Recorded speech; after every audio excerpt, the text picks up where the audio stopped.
ጤና ይስጥልኝ ዶክተር ጸጋ። ጤና ይስጥልኝ አቶ ሽሎሞ፣ ጤና ይስጥልኝ አቶ ፋሲል እንዲሁም አቶ ተስፋዬ። በመጀመሪያ ደረጃ እንዲሁም ለአድማጮች ለተመልካቾች ይቅርታ ጠይቃለሁ። ቦታው ማያመች የሆነበት ምክንያት አቶ ሽሎሞ ቅድም እንደገለጽከው የአሜሪካ ምክትል ፕሬዝዳንት እሳቸው በመምጣታቸው ምክንያት ታላላቅ ጎዳናዎች ተዘግተው በዛ ምክንያት ነው እንጂ ስቱዲዮአችሁ ድረስ ለመምጣት ነበር እቅዴ። በጣም ጥሩ። ብዙ ጥያቄዎች አሉን ዶክተር ጸጋ። ዛሬ በዚህ በፕሬዝዳንቱ በምክትል ፕሬዝዳንቱ ጉብኝት ይፋ ጉብኝት እንመልከትና እሳቸውም እዚህ ነው ያሉት። ከሰዓት በኋላ ደግሞ ሩቢዮ የአሜሪካ የውጭ ጉዳይ ሚኒስትር ይመጣሉ። እንዴት ነው የአሜሪካ ባለስልጣናት ጉብኝት አልበዛም ዶክተር ጸጋ? ምክንያቱ ምንድን ነው? እንግዲህ ሁላችን እንደምናውቀው አቶ ሽሎሞ የተኩስ ማቆም ስምምነት ከሐማስ ጋር ሲፈጸም 20 ነጥቦቹ ሲመጡ ዋናው እቅዱ የተጠበቀው የሐማስ ሽብር ፈጣሪ ድርጅት የሞቱትን ሰዎች ብቻ ሳይሆን ነው በህይወት ያሉትን ብቻ ሳይሆን የሞቱ ወገኖቻችን አስከሬናቸውንም ይለቃል የሚል ነበር። የሞቱትኝ እስካሁን ድረስ ሙሉ በሙሉ አልተመለሱም አስከሬናቸውና ባለሳሳት ከ28ቱ 15 ተመልሰዋል፣ 13 የቀሩ መሰለኝ።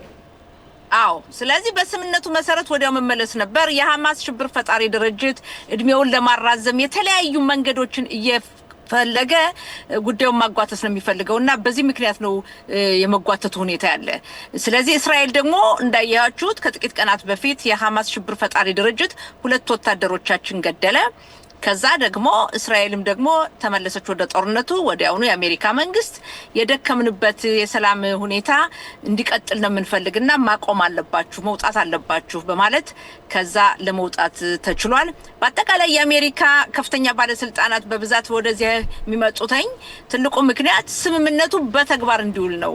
ስምምነቱ እንደሚታወቀው ሁሉ የአሜሪካ አስተዳደር የሚመራው ስለሆነ ይህ ሁኔታ ከወደቀ ወይም ከከሸፈ በእነሱ በኩልም ውድቀት ነውና ለዛ ነው ከፍተኛ ባለስልጣኖቻቸው የሚመጡት። አሁን ቅድም እንዳልከው ምክትል ፕሬዝዳንቱ ከሰዓት በኋላ ደግሞ የውጭ ጉዳይ ሚኒስትሩ ይመጣሉ። በአጠቃላይ ምንድነው እስራኤል ወደ አረብ ሀገር፣ ሳውዲ አረቢያ የተለያዩ ቦታዎችን በመሯሯጥ ላይ ናቸው። ለምን ይሄ ሁኔታ ከከሸፈ ለአሜሪካ ጥሩም አይደለም፣ ለኛ ብቻ ሳይሆን።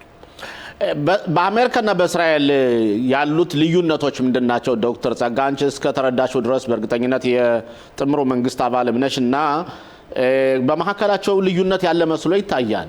ለምን ነው ልዩነት ያለው? ጥሩ ጥያቄያቶች ደግሞ በመጀመሪያ ደረጃ ቀደም እንደገለጽኩት የተጠለፉትን የገደሏቸውን አስከሬን ሙሉ በሙሉ አልመለሱም። በሁለተኛ ደረጃ በአዛ የገቡትኝ እንዲሰሩ ወይም ደግሞ በዚህ በአዛ መልሶ በማቋቋም በሚለው ከገቡት ሀገራት መካከል ካታርና ወይም ኳታርና ቱርክ ገብተዋል። እነዚህ ሁለቱ ሀገራት እኛም ፈልጋቸውም ማንፈልግበት ምክንያት እነዚህ ሁለቱ ሀገራት ለሐማስ ሽብር ፈጣሪ ድርጅት መናኸሪያ የነበሩ የሐማስ ሽብር ፈጣሪ ድርጅትን በጥሩ ሁኔታ ያስታጠቁ በገንዘብም ሆነ ቱርክ ሁሉ በስልጠና ያካሄዱ የነበሩ ናቸው። የሐማስ ሽብር ፈጣሪ ድርጅት በቱርክ የሰለጠነው ሌላ ሰው ሊጎዳ አይደለም፣ እኛን ለመግደል ነው እና በዚህ ጉዳይ ላይ የነዚህን መግባት እስራኤል አትፈልግም። የአሜሪካ አስተዳደር ደግሞ እነዚህን ማስገባት ይፈልጋል። ምክንያቱም ከካታር ጋር ጥሩ ግንኙነት አለ። በሁለተኛ ደረጃ ቱርክንም ማስገባት ይፈልጋሉ። መርሳት የሌለብን ቱርክ የሰሜን ጦር ቃል ኪዳን ጋር አባል ነች እና የአሜሪካ ተመልከት አቶ ሸሞ አሜሪካ 100 ጊዜ እኛም ብትወደንም ብትደግፈንም የራሳቸውም ጥቅም አለ ነው። ግን ዶክተር ጸጋ አሁን ከትንሽ መዘግየት አይሆንም? ጠቅላይ ሚኒስትር ቤንያሚን ኔታንያሁ ለምሳሌ ኳታሮች፣ እንዲሁም ቱርኮች፣ ሌሎች የሙስሊም ሀገሮችም 19 ነጥብ ላይ እሳቸው በሚስማሙበት ጊዜ ከትራምፕ ጋር ተስማምተው ነበረ።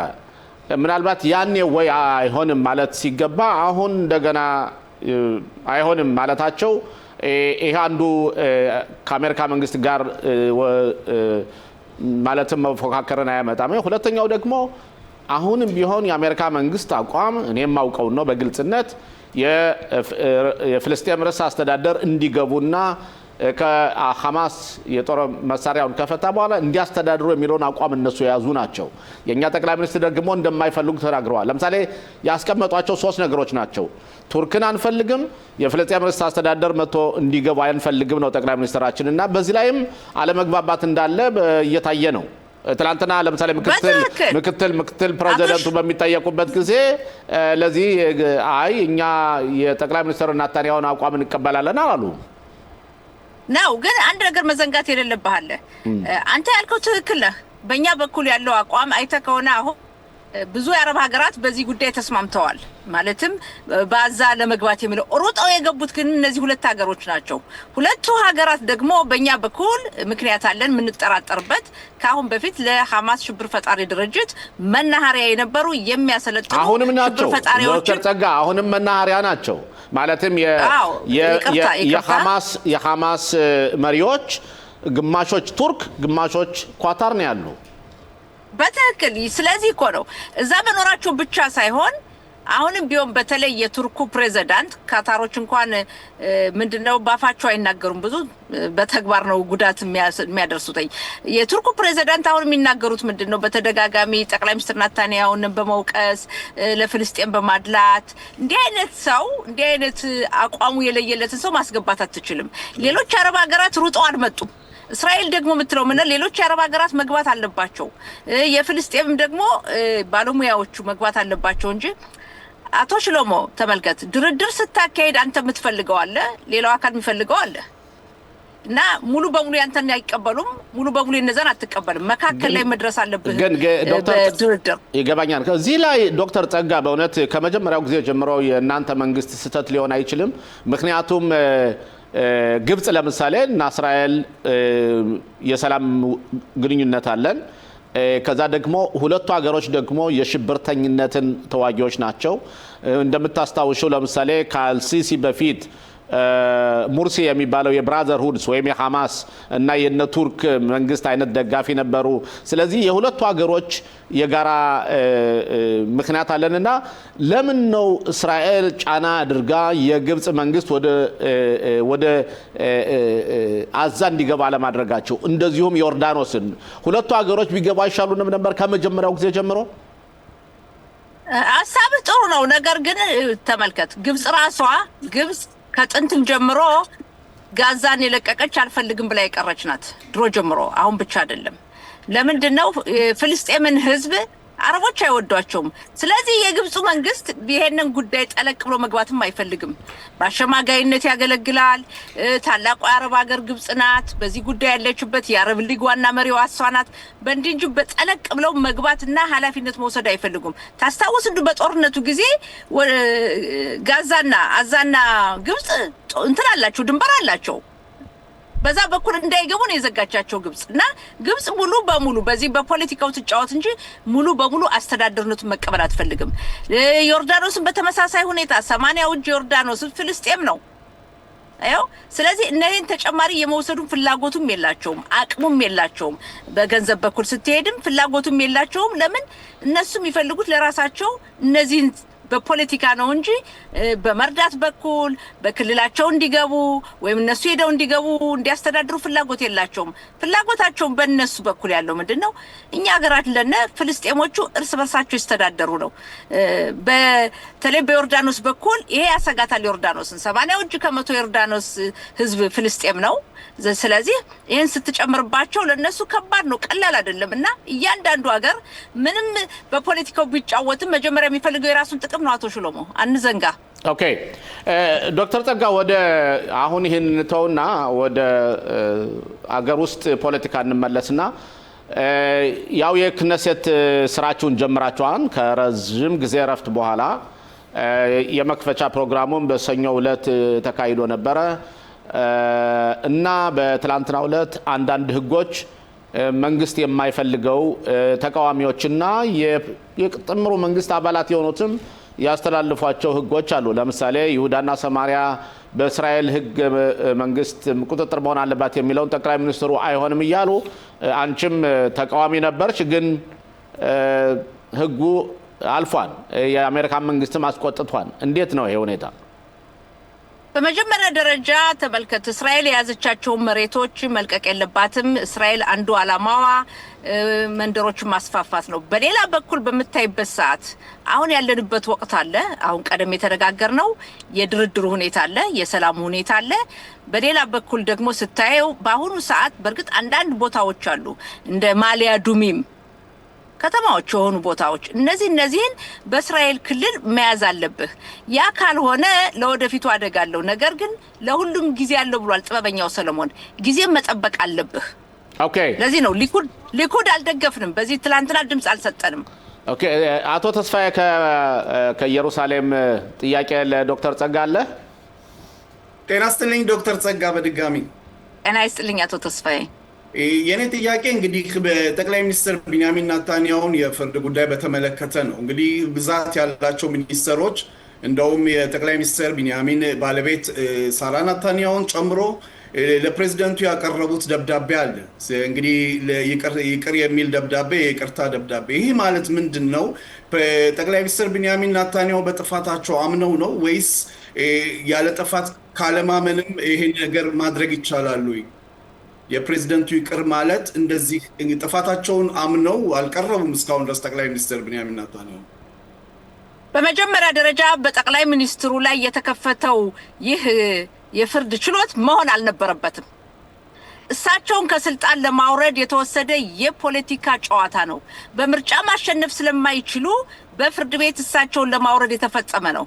በትላንትናው ዕለት በፍርድ ቤት የነበረውን የምስክር ቃል ሰምታችሁ ከሆነ ማሃሽ የተባለው የፖሊስነን አካል አሰራሩ መጥፎ ነው ጥሩ ነው ብሎ የሚመረምረው አካል መሪ የነበሩ በትላንትናው ዕለት በሰጡት የምስክር ቃል በጊዜው በምን አይነት መልክ ጠቅላይ ሚኒስትሩን ለመወንጀል ከሰዎቹ የምስክር ቃል እንደተወሰደ ጭራሽ ከህግ ውጭ እንደነበረ በደንብ ቁልጭ አድርገው አስቀምጠውታል። ስለዚህ የጠቅላይ ሚኒስትሩ ክስ የነበረው ካሁን በፊትም እሳቸው እንዲከሰሱና የፖሊስ ፋይል እንዲከፈት ያደረጉት አልሸክ የተባሉት የፖሊስ አዛዥም ምንድነው ያሉት? እኛ ጠቅላይ ሚኒስትሩ ይሄ ነገር ሲመጣ ይለቃል ስልጣኑን ብለን ጠብቀን ነበር፣ ነገር ግን አልለቀቀልም። እንደዚህ አይነት መከራከሩ በጣም ይገርማል ብሎ ተናግረዋልና በአጠቃላይ ይሄ ሁኔታ የህጉ መጓተት በሀገራችን ከፍተኛ ችግር አምጥቷል። 5 ጊዜ ምርጫ ሄደናል በ3 ዓመት ተኩል ውስጥ። ከጠቅላይ ሚኒስትሩ ጋር መንግስት አናቋቋም እየተባለ አይተናል። በጠቅላይ ሚኒስትሩ ላይ የተከፈተው ፋይል ቀስ በቀስ እየተናደ ነው። ምስክሩንም እያየን ነው። በተለይ ትላንት የነበረው በእስራኤል ሀገር የህግ ሰዎች ምንድነው ያሉት? የመሬት መንቀጥቀጥ ነው የትላንትናው የምስክር ቃል። ለምን በእሳቸውንን በወንጀል ለመክሰስ የተወሰደው ሂደት ፖሊስ ፋይል የከፈተውና ከዛም የነበረው የሂደቱ ሁኔታ ሰዎቹ እንደ ኒር ሄፌጽ የሚባል ከሳቸው ጋር የሰሩት ሰዎችን ለሳቸው መጥፎ ምስክር ሰጥተው እንዲወነጀሉ ለማድረግ የተጠቀሙበት ዘዴ ከህግ ውጭ እንደነበረ ቁልጭ ብሎ ቀርቧል። ዶክተር ጸጋ ወለሽ ነገሩ ይቅርታ እንደ ልጨርስ። ስለዚህ ምንድነው የቀረበው ሐሳብ?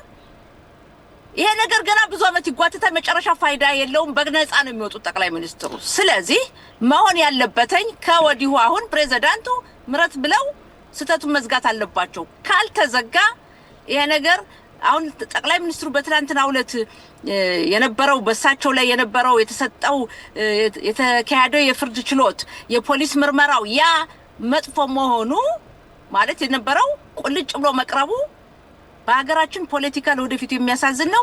ለጠቅላይ ሚኒስትሩ ለፍርድ መቅረብ ቀላል አይደለም። ነገር ግን መጨረሻ ላይ ጠቅላይ ሚኒስትሩ ነፃ እንደሚወጡ ያውቃሉ ራሳቸው። ዶክተር ጸጋ ጊዜያችን በጣም እየሄደ ነው። ይኸውልሽ ይህን ህጉን ፍርድ ቤቱን በተመለከተ ጠቅላይ ሚኒስትሩ ቢንያሚን ኔታንያሁ ራሳቸው እኔ ራሴ ቁሜ ተከራክሬ አሸንፋለሁና ነፃነቴን አገኛለሁ እያሉ እነዚህ በጎን ሄዶ ፍርዱ ይቋረጥ ማለት ምን ማለት ነው? ይሄ በጎን መሄድ አይደለም አቶ ሽሎሞ፣ እያየነው ነው። የፍርዱ ፋይል በሙሉ ውሸት እንደሆነ እየተናደ ነው። የምስክር ቃላቶችን ተከታትለ ከሆነ በተለይ በትላንትናው ዕለት የነበረው በጣም ነው። ዶክተር ጸጋ በፍርድ ቤት ላይ የሚካሄዱ ሂደቶች ለጠቅላይ ሚኒስትሩ የተለየ ፕሪቪሌጅ ሊደረግላቸው አይችልም። ህግስ በሚኖርበት ጊዜ በህጉ መሰረት እያንዳንዱ ተከሳሽ ሰው ማለት ነው አቃቢ ህግ የሚያቀርበውን መልሱን ሰጥቶ ከዛ በኋላ አንዳንዶችም በእርግጥ ነፃነታቸውንም ሊያገኙ ይችላሉ። ግን በዚህ አቋርጠው ጠቅላይ ሚኒስትር ስለሆኑ ፍርዱ ይቋረጥላቸው ማለት ህግን የበላይነትም እንዲጎናጸፉ ማድረግ ነው መስሎ የሚታየኝ። ለማንኛውም ግን አይደለም። ቆይ እኔ መመለስ ፈልጋለሁ እዚህ ላይ ግልጽ ለማድረግ አንተ ያልከው የህግ የበላይነት የለም። ሁሉም ሰው እኩል ነው። ወንጀል በዚህ ነው መገዛት ያለብን። እዚህ ላይ ግን ያየነው ቆይ አንዴ ይቅርታ፣ እዚህ ላይ ያየነው በምርጫ ማሸነፍ ስለማይችሉ ጠቅላይ ሚኒስትሩን የፖለቲካ ምርጫው ዲሞክራሲው የፖለቲካ አዝማሚያቸው እኮ ነው። የፖለቲካ አዝማሚያቸው ነው። አስጨርሰኝ አንዴ እዚህ ላይ መጨረስ ፈልጋለሁ። ጠቅላይ ሚኒስትሩን ማሸነፍ ስለማይችሉ እሳቸውን በፍርድ ለማውረድ ተሞከረ። ይህ ሁኔታ ከቀን ቀን እየተሸረሸረ ስለዚህ ፍርዱ ይጨረሳ፣ ምን ችግር አለው? ፍርዱ ይለቅና ነፃነታቸውን ያገኙ፣ ምን ችግር አለ? አቶ ሽሎሞ ፍርዱ ይጨረስ ከተባለ ብዙ አመት ይጨርሳል።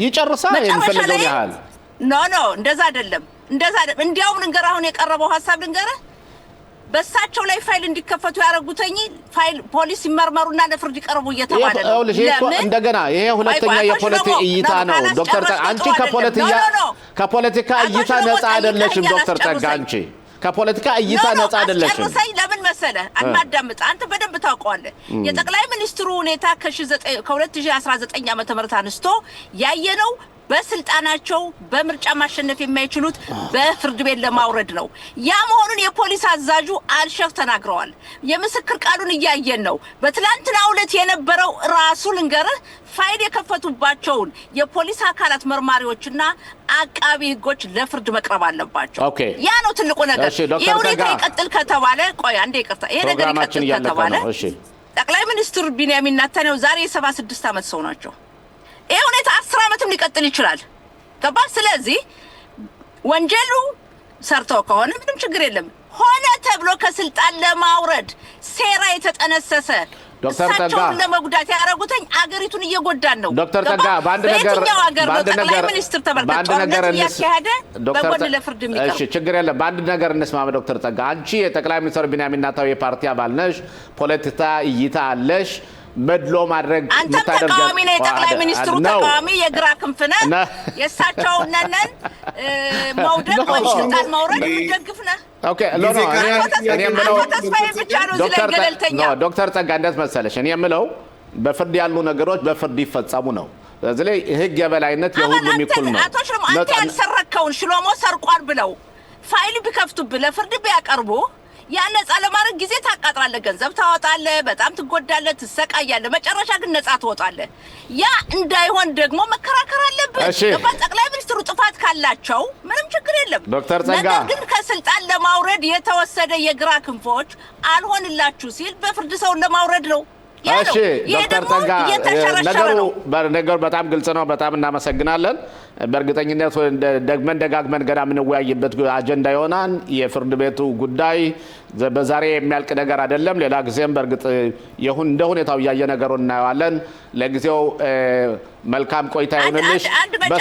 በሰላም ቤትሽ እንድትገቢ እንላለን። ምክንያቱም በጣም መንገዱ ሁሉ ተዘጋግቷል። አዎ ግን አንድ ቃል መጨመር ፈልገው በጣም በ30 ሰከንድ የፖለቲካ ሁኔታ እንተውና በትላንትናው ዕለት ስለ ሃይማኖት ካሳው ንግግር አድርጌያለሁ በክነሴት። ሰምቻለሁ። እቺ ልጅ እስካሁንም አልተገኘችም። ይሄ አለ። በአጋጣሚ አሁን ደግሞ እንደዛም ሆኖ ዛሬ 4 ሰዓት ነው የፈጀብኝ ከኢየሩሳሌም ቴልአቪቭ ለመምጣት። ከመንገዶችና ትራንስፖርት ሚኒስትሯ ሚሪ ሬጌቭ ጋር ግንኙነት ነበረኝ።